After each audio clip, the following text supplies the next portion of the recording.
सोचिए, अगर नारुतो के पास होता रिनेगन, वो ताकत जो सिर्फ कुछ चुनिंदा लोगों को मिली थी, क्या नारुतो और भी ज्यादा खतरनाक हो जाता? क्या वो मडारा और पेन से भी ऊपर निकल पाता? और कोनोहा का फ्यूचर कैसा बदल जाता? आज हम एक्सप्लोर करेंगे what if Naruto had the रिनेगन। अगर आप हमारी मेहनत को सपोर्ट करना चाहते हैं तो चैनल की मेंबरशिप जरूर ज्वाइन करें। हर हफ्ते आपको मिलेगा एक स्पेशल एक्सक्लूसिव वीडियो सिर्फ मेंबर्स के लिए। और अब बिना देर किए वीडियो शुरू करते हैं। क्या होता अगर ओबिटो ने नारुतो को रिनेगन रखने के लिए चुना होता? नगाटो के बजाय हम नारुतो को रिनेगन देंगे और देखेंगे कि कहानी कैसे आगे बढ़ती है। सब कुछ शुरू होता है एक ठंडी अक्टूबर की रात। एक बच्चे का रोना गांव में गूंजता है और सब शांत है। एक माँ अपने नवजात बच्चे को गोद में लेती है, जबकि पिता उस सील को मजबूत करता है। उन्हें कुछ गलत होने की आशंका थी, लेकिन सौभाग्यवश कुछ नहीं हुआ। फोर्थ होकागे अपनी पत्नी के साथ मिलकर नवजात बच्चे का स्वागत करते हैं और उसका नाम नारुतो उजुमाकी रखते हैं। इसी बीच छाया में एक मास्कड आदमी खड़ा है। उसकी मानवता की हल्की चमक अभी भी धधक रही थी, जो उसे उसके उद्देश्य टेल्ड बीस्ट को लेने से रोक रही थी। वह परिवार को इस पल का आनंद लेने देता है। अपने मेंटोर के सम्मान में वह बच्चे को एक महान उद्देश्य के लिए चुनता है, दुनिया को बेहतर बनाने की योजना में मदद करने के लिए। बहुत कम उम्र में नारुतो के माता पिता कुछ असामान्य देखते हैं। उसकी आंखें कुछ अजीब तरह से चमकती थीं, उचिहा के शरिंगन जैसी। यह अजीब था क्योंकि नारुतो में उचिहा का कोई खून नहीं होना चाहिए था। कुछ लोग सोचते थे कि कुशिना ने धोखा दिया। अन्य लोग मानते थे कि Naruto sage of six paths का पुनर्जन्म है। चाहे सच कुछ भी हो, गांव में हड़कंप मच गया। इसने उचिहा और हिडन लीफ के बीच तनाव बढ़ा दिया। युद्ध की आशंका थी। हालांकि मिनाटो ने इस घटना का उपयोग गांव में शांति लाने के लिए किया, लेकिन फाउंडेशन इसे पसंद नहीं करता। वे नारुतो को गांव को जोड़ने के बजाय उसे तोड़ने वाला मानते हैं। योजना के अनुसार इटाची को उचिहा क्लैन को समाप्त करने भेजा गया। इसके अलावा नारुतो को गांव के लिए खतरा माना गया। नारुतो और उसके पूरे परिवार को रूट्स बिंगो बुक में डाल दिया गया। योजना यह थी कि नारुतो और कुशिना को जिंदा लिया जाए और मिनाटो को मार दिया जाए, लेकिन मिनाटो को मारना आसान नहीं था। जब कुशिना और नारुतो पकड़े जाते हैं, मिनाटो बच निकलता है। अपने पूर्व छात्र ककाशी की मदद से वह जान जाता है कि इसके पीछे कौन है। मिनाटो और ककाशी रूट के गुप्त मुख्यालय में जाते हैं। रास्ते में आने वाले सभी को मात देते हैं। वे अंततः डांजो तक पहुंचते हैं, जो हार मानने से इनकार करता है। लड़ाई में स्पष्ट हो जाता है कि डांजो की उम्र उसका पीछा कर रही है। इजानागी का इस्तेमाल सीमित हो गया है। वह मिनाटो को हराने के लिए कुशिना से कुरामा पूरी तरह निकालने की आखिरी कोशिश करता है, लेकिन अंत में ककाशी उसे रोक देता है और कुरामा को डांजो के नियंत्रण से मुक्त करता है। इस बीच कुशिना की मृत्यु हो चुकी है। नाइनेटेल्स गांव में तबाही मचाता है। मिनाटो नारुतो को पाता है, जो डर के मारे चुप है। वह उसे उठाता है और बताता है कि उसे गांव की रक्षा करनी है। मिनाटो नारुतो को ककाशी के पास छोड़ देता है और बताता है कि पीछे न रहे, लेकिन ककाशी अपने मेंटोर की मदद करना चाहता है। अंततः मिनाटो तय करता है कि नाइन टेल्स को सील करना होगा। वह इसे स्वयं में नहीं सील कर सकता, क्योंकि ऐसा करने से नाइन टेल्स की भी मृत्यु हो जाएगी। अंततः वह निर्णय लेता है, आधा नाइन टेल्स नारुतो में और आधा ककाशी में सील किया जाएगा। इस तरह संतुलन बना रहेगा। मिनाटो अपने अंतिम पल में कुरामा की चाकड़ा खींचता है और नारुतो को बताता है कि वह उससे कितना प्यार करता है। नारुतो रोते हुए रोकने की कोशिश करता है, लेकिन मिनाटो कहता है कि कुछ चीजें बदली नहीं जा सकती। वह नाइनेटेल्स को ककाशी और नारुतो में सील करता है और फिर मृत्यु को प्राप्त होता है। इस समय थर्ड होकागे उन्हें पाता है और स्थिति समझता है। रूट को भंग कर दिया जाता है। काकाशी को पूरा सम्मान देकर सेवानिवृत्त किया जाता है। थर्ड होकागे सेवानिवृत्ति से लौटता है और नारुतो की देखभाल करता है। हालांकि उसे होकागे के निवास में रहने की अनुमति नहीं देता। हिडन लीफ के गांव वाले नारुतो को नापसंद करने लगते हैं। उन्हें लगता है कि नाइनटेल्स की भागने की जिम्मेदारी नारुतो की है। वे मानते हैं कि नारुतो मदारा उचिहा का पुनर्जन्म है, सेज ऑफ सिक्स पाथ्स का नहीं। एक पल में नारुतो ने सब कुछ खो दिया। घर, परिवार, स्वतंत्रता केवल राजनीति के लिए इस्तेमाल किया गया। उचिहा उसे विद्रोह के लिए, मिनाटो शांति के लिए, डांजो सभी खतरों को खत्म करने के लिए इस्तेमाल करना चाहते थे। नारुतो बस अपने माता पिता के साथ रहना चाहता था, लेकिन दुनिया ने उसे बार बार कुचला। सब उससे नफरत करते थे। नारुतो ने कभी कभी अपनी आंखें निकालने का सोचा ताकि लोग उसे स्वीकार करें, लेकिन उसके अंदर नाइन टेल्स भी था। फिर भी वह अकेला नहीं था। ककाशी उसके साथ था और समय बिताता। काकाशी ही एकमात्र था जो डरता नहीं था। थर्ड होकागे भी डरता दिखा। ऐसा माना जाता था कि जो रिनेगन रखते हैं वे सृष्टि या विनाश के देवता बन सकते हैं। हालांकि काकाशी ने नारुतो को एकेडमी में शामिल होने और अपने शक्ति का सही उपयोग करने के लिए मनाया। नारुतो ने हर जुत्सु जल्दी सीख लिया और अंततः ग्रेजुएट होकर टीम 7 में रखा गया। सस्के, उचिहा और सकुरा हारुनो टीमों को संतुलित बनाया गया था, लेकिन टीम 7 विशेष थी। काकाशी चाहता था कि टीम बंधन मजबूत हो। जब पूछा गया कि भविष्य में क्या चाहिए, सकुरा चाहती थी सस्के। सस्के चाहता था कि जो उसके क्लैन को नष्ट किया उसे मारे, और नारुतो बस स्वीकार किया जाना चाहता था। बेल टेस्ट में नारुतो ने सस्के के साथ काकाशी को चुनौती दी। ध्यान देने योग्य है कि इस संस्करण में सस्के नारुतो के लिए शुरू में सम्मान रखता है। वह मानता है कि नारुतो भावनात्मक रूप से कमजोर है और IQ में कमजोर। सस्के समझदार है लेकिन खुद को जीनियस मानता है क्योंकि वह केवल एक बच्चे होते हुए ही हाई लेवल निंजुत्सु में माहिर हो चुका है और उसने सभी 5 मूल प्रकृतियों का उपयोग करने की क्षमता दिखा दी है। सस्के बराबरी करना चाहता है लेकिन इस समय वह नारुतो में एक किंड्रेड स्पिरिट पाता है क्योंकि नारुतो जानता है कि किसी और से अपने परिवार को खोने का अनुभव कैसा होता है। साथ ही नारुतो के पास एक विशेष डोजुत्सु है जिसे हर कोई सम्मान देता है। साथ में वे काकाशी को इतनी चुनौती देते हैं कि उसे खुद को सुरक्षित रखने के लिए वर्जन 1 का उपयोग करना पड़ता है। इस समय काकाशी जानता है कि उसकी टीम सच में एक एलीट टीम बनने वाली है। अंततः भले ही वे बेल्स पाने में लगभग चूक जाएं, काकाशी आसानी से उन्हें पास कर देता है। उनकी करियर यात्रा पहले की तरह शुरू होती है सिवाय इसके कि लैंड ऑफ वेव्स आर्क में जब पहली बार ज़बूज़ा का सामना होता है, काकाशी उसे पूरी तरह नष्ट कर देता है। उसे नारुतो और सस्के की शक्ति की जरूरत नहीं पड़ती। जब डीमन ब्रदर्स हमला करते हैं, नारुतो आसानी से उनसे निपट जाता है। सस्के की मदद की जरूरत नहीं पड़ती। ट्रेनिंग के समय नारुतो और सस्के जल्दी सीखते हैं। नारुतो आसानी से मास्टर कर लेता है क्योंकि रिनेगेन यूजर्स अधिकांश तकनीकों को केवल देखकर सीख सकते हैं। सस्के को कुछ दिक्कतें आती हैं लेकिन वह भी पकड़ लेता है। साकुरा भी जल्दी मास्टर कर लेती है। नारुतो इनारी से भी बात करता है क्योंकि उसके माता पिता की स्मृति अभी भी ताजा है। नारुतो की पर्सनैलिटी थोड़ी कम जैकेट है। वह लोगों के प्रति अधिक नरम और ध्यान देने वाला लगता है। वह जल्दी से इनारी का मित्र बन जाता है और उनका बंधन मजबूत हो जाता है। जब वे पुल की देखरेख करने जाते हैं, ज़ाबूज़ा और हाकू फिर से प्रकट होते हैं। काकाशी ज़ाबूज़ा का सामना करता है लेकिन उसे हराना कठिन नहीं होता क्योंकि सस्के और नारुतो हाकू को जल्दी ही हरा देते हैं। जब गाटो और उसके लोग आते हैं, टीम 7 उन्हें रोकते हैं और पुल की रक्षा करते हैं। पुल का नाम बाद में लेजेंडरी 7 ब्रिज रखा जाता है टीम 7 के सम्मान में। इसके बाद ट्यूनिंग एग्जाम्स आर्क आता है। काकाशी को अपनी टीम को एग्जाम्स में शामिल कराने में कोई दिक्कत नहीं होती। उनके रिकॉर्ड के कारण थर्ड होकागे भी मान जाता है और टीम एग्जाम्स में शामिल हो जाती है। रिनेगन की मदद से नारुतो को उत्तर पाने में कोई दिक्कत नहीं होती और सस्के को भी नहीं। सकुरा पहले से ही जीनियस है इसलिए वह जानती है पहली परीक्षा आसान होती है, दूसरी परीक्षा फॉरेस्ट ऑफ डेथ है। टीम 7 की क्षमता के कारण अधिकांश अन्य टीमों का प्रयास उन्हें टालने का होता है। उनका लक्ष्य केवल वह स्क्रोल ढूंढना होता है जो उनके पास नहीं है। शेरिंगन और रिनेगन की मदद से यह काम आसान होता है। इसी समय ओरोचिमारू प्रकट होता है। उसका टारगेट ससुके नहीं बल्कि नारुतो है। क्यों न हो, यह उसके लिए जीवन का सबसे बड़ा मौका है। ओरोचिमारू को शेरिंगन चाहिए था लेकिन अब वह बहुत अधिक शक्तिशाली रिनेगन, उजुमाकी चक्रा और टेल्ड बीस्ट प्राप्त कर सकता है। सबसे पहले वह नारुतो के अंदर टेल्ड बीस्ट को दबाने की कोशिश करता है जिससे नारुतो बेहोश हो जाता है लेकिन सकुरा उसे बचा लेती है। ओरोचिमारू फिर सस्के की ओर मुड़ता है। जब सस्के अपने आप को संभाल लेता है और आंशिक रूप से उसका डिस्गाइज जलाता है, ओरोचिमारू प्रभावित होता है। हालांकि सस्के उसका टारगेट नहीं है, वह उसे फॉलबैक टारगेट के रूप में चिन्हित कर देता है ताकि अगर नारुतो को पकड़ने में कोई रुकावट आए तो उसे पकड़ सके। वे बेहोश रहते हैं। अन्य टीमें स्क्रोल लेने आती हैं। सकुरा उन्हें हमेशा रोक नहीं सकती। कुछ लोग दया दिखाते हैं और उन्हें सुरक्षित रखने में मदद करते हैं। जब हिडन साउंड की टीम आती है, उन्हें कम से कम 1 या 2 स्किल्ड जीनिन टीमों का सामना करना पड़ता है। इसके बाद जब नारुतो और सास्के जागते हैं, वे स्क्रोल लेने वालों को ढूंढते हैं और दुश्मनों को पकड़ते हैं। तीसरी परीक्षा एग्जीबिशंस लगभग वैसी ही होती है। सस्के काकाशी के साथ ट्रेनिंग करता है और नारुतो जिराया के साथ। जिराया को इसमें कोई दिक्कत नहीं होती। नारुतो का मिनाटो का बच्चा होना और रिनेगन का धारक होना उसे उस चाइल्ड ऑफ प्रोफेसी मानने पर मजबूर करता है। जिराया उसे ट्रेन करता है, ओरोचिमारू द्वारा बंद सील खोलने में मदद करता है और उसे कंट्रोल करना सिखाता है। रिनेगन नारुतो को कुरामा पर अधिक नियंत्रण देता है। इसका मतलब है कि वह ट्रेनिंग से पहले से ज्यादा फायदा उठाता है। जिराया उसे गट्सी निंजा बनने में मदद करता है। नारुतो पहले की तुलना में थोड़ा अधिक टिमिड है। उसने पूरी जिंदगी अकेले नहीं बिताई है लेकिन अपने माता पिता की मृत्यु और अद्भुत नफरत का अनुभव किया है। ट्रेनिंग के बाद नारुतो थोड़ा अधिक कॉन्फिडेंट और चीयरफुल हो जाता है। वह सस्के के साथ लड़ाई के लिए तैयार होता है लेकिन इससे पहले कोनोहा क्रश आर्क शुरू होता है जब ओरोचिमारू गांव पर हमला करता है। यह घटना लगभग वैसी ही होती है जैसे ओरिजिनल स्टोरी में। नारुतो की गारा के साथ लड़ाई में वह गलती से demonic statue of the outer path को समन कर देता है गमाबुंटा के बजाय। गारा को देखते ही वह उसकी शक्ति का उपयोग करके उसे पूरी तरह क्रश कर देता है। डिमोनिक स्टैच्यू अपनी चाक्रा चेन से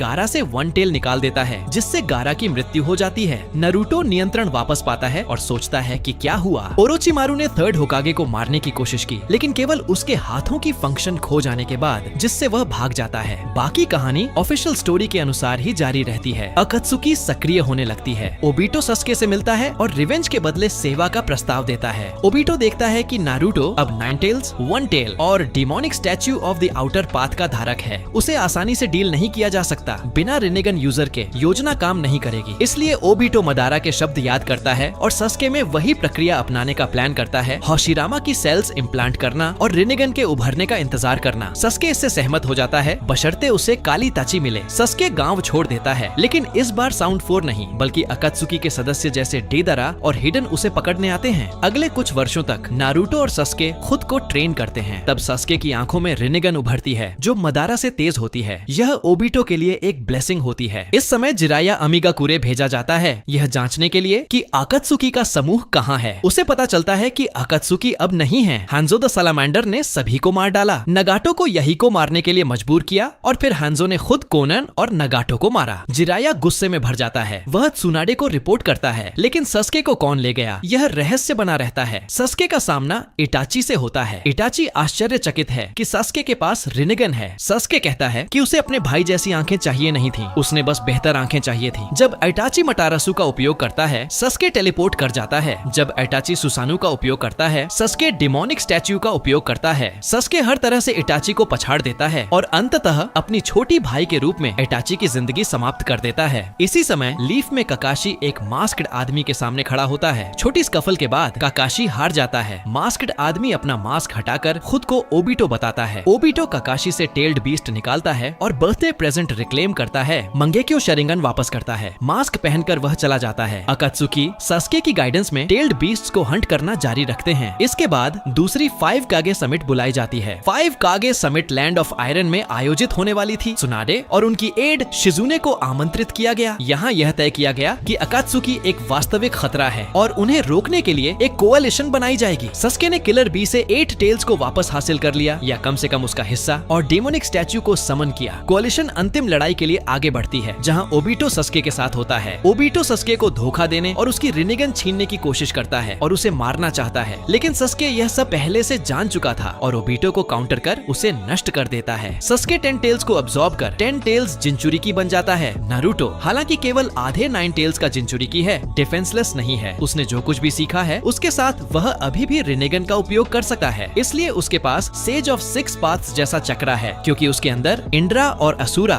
दोनों का चक्रा मौजूद है। यही सस्के के लिए भी सच है। इससे टाइटन्स की तरह की लड़ाई होती है। नारुतो पाता है कि सस्के का ट्रूथ सीकिंग बॉल्स का उपयोग अधिकांश निंजुत्सु को अब्सॉर्ब कर लेता है, लेकिन जैसे ही नारुतो उसे रसेंगान से मारता है वह सेज जुत्सु को अब्सॉर्ब नहीं कर सकता। किलर बी लड़ाई में शामिल होता है और नारुतो को युकी का चक्रा देता है 8 टेल्स। उसे अन्य टेल्ड बीस्ट्स से बात करने की क्षमता देता है। नारुतो वचन देता है कि अगर वे उस पर भरोसा करेंगे तो वह उन्हें मुक्त कर देगा। टेल्ड बीस्ट्स उसे अपना चक्रा देते हैं। नारुतो इंड्रा और असुरा के चक्रा के साथ अपनी सेज ऑफ 6 पाथ्स ट्रांसफॉर्मेशन प्राप्त करता है। इस शक्ति के साथ नारुतो और सस्के की लड़ाई इतनी भयानक होती है कि कोई भी उनके साथ नहीं चल पाता। कोalition के अधिकांश सदस्य साइडलाइंड हो जाते हैं। नारुतो सस्के से इस मैडनेस को रोकने की विनती करता है, लेकिन सस्के पहले ही तय कर चुका है। उसे लगता है कि इटाची की मृत्यु लीफ की गलती थी। सस्के का मानना है कि सभी राष्ट्रों और शिनोबी विलेजेस की एक ही समस्या है, युद्ध, मिसकम्युनिकेशन और सेल्फिशनेस। सस्के का निर्णय है कि अब कोई होकागे, रेकेज, मिजुकागे, सुचिकागे या अन्य कागे नहीं होना चाहिए। केवल एक रूलर होना चाहिए जो पीस सुनिश्चित करे और युद्ध को खत्म करे। नारुतो युद्ध की कमी से सहमत है, लेकिन जानता है कि इतनी शक्ति किसी एक व्यक्ति में केंद्रित होना भ्रष्टाचार ला सकती है। सस्के कहता है कि उसे खेद है, लेकिन यह शुरू से तय था। दोनों की लड़ाई जारी रहती है। अंततः नारुतो को अपर हैंड मिलता है और वह सस्के को गहरा घाव देता है। शिनोबी फोर्सेस की मदद से वे 10 टेल्स को सस्के के शरीर से अलग कर देते हैं। नारुतो उसे अब्सॉर्ब कर 10 टेल्स जिंचुरिकी बन जाता है। युद्ध और लड़ाई खत्म होती है। नारुतो हीरो के रूप में सम्मानित होता है। सफाई के दौरान नारुतो से पूछा जाता है कि वह आगे क्या करेगा। वह कहता है कि वह अपना वचन निभाएगा और डिमोनिक स्टैच्यू में बंद सभी टेल्ड बीस्ट को मुक्त करेगा, जिनमें 9 टेल्स भी शामिल है। कुरामा पूछता है कि वह ऐसा क्यों करेगा। नारुतो कहता है कि वह भी कभी 10 टेल्स के अंदर था। वह दुख व्यक्त करता है कि वह युकी को बिना किलर बी को मारे मुक्त नहीं कर सकता, लेकिन युकी कहता है कि उसे कोई आपत्ति नहीं है। किलर बी आश्चर्य करता है कि नारुतो अपनी टेल्ड बीस्ट खोने के बावजूद कैसे बचा। नारुतो कहता है कि उसने 10 टेल्स का हस्क अपने अंदर रखा है जो उसके शरीर को चाकरा प्रदान कर रहा है। इससे कहानी समाप्त होती है। दोस्तों, अगर आपको ये वीडियो पसंद आया हो तो नीचे हाइप बटन दबाना मत भूलो। अगर सब्सक्राइब एंड कमेंट करो ना, आपका प्यार और सपोर्ट ही हमें और भी रोमांचक कहानियां लाने की ताकत देता है।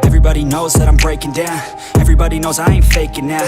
Everybody knows my heart's vacant now. Yeah, she hates me now, I made mistakes but now I don't ever wanna be alone. I don't really ever feel at home. On my own, in the zone, that's the only way I know. Feeling low, about to blow back up. Here I won't ever let the doubt creep in. Gotta pop a couple more aspirin. I don't think I'll ever let you in. Easier to break it off best friends. I don't really understand myself. I don't really understand, need help. I don't wanna be left on the shelf. Couldn't even hear me if I yelled. It's so cold